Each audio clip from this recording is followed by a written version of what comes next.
When you look at the various preseason prognostications for the Cavaliers, some have them as high as 2 behind the Celtics in the East. Some have them down at 5, 6. The Knicks made some moves. The Sixers, Paul George, everybody made moves. What do the Cavs need to do to be kind of among the higher end, the elite challenging in the East? What needs to happen for that to be what goes on this year? I think a couple of things, Dave. I think first and foremost, it's health. 0 for 1 there. Max Strus being out for 6 weeks is a significant blow. I mean, the starting five last year only played 28 games together in the regular season, 28 of 82.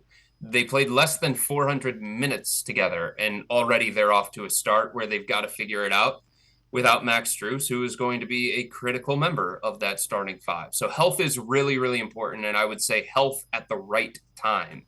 Going into the postseason, they just weren't at the level physically where you would want them to be, so that they could get a real shot at some of the teams that they were playing against. And they could get a real gauge of what they needed moving forward, how good they were, how much they stacked up with the Celtics.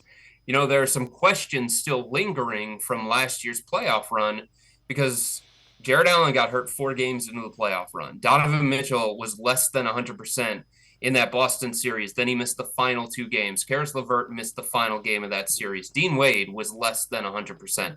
So health at the right time so they can get a real feel for what this team can be at full strength against the elite of the elite in the NBA.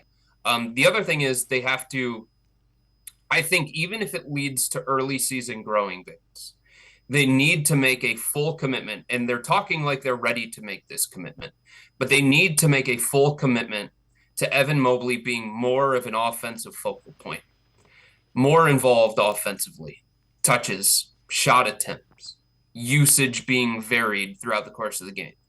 Because Evan, to me, unlocks so much of what this team can become, both in the short term and in the long term. There are people, Dave, inside this organization that feel like another banner will not get raised in the rafters until Evan Mobley is the best and most important player on this roster. And that means that Donovan has to take a slight step back.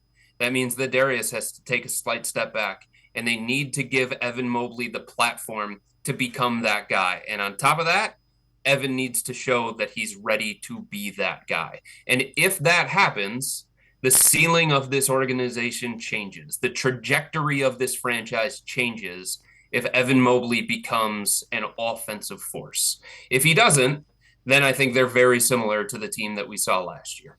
Yeah, I get it. I completely get it.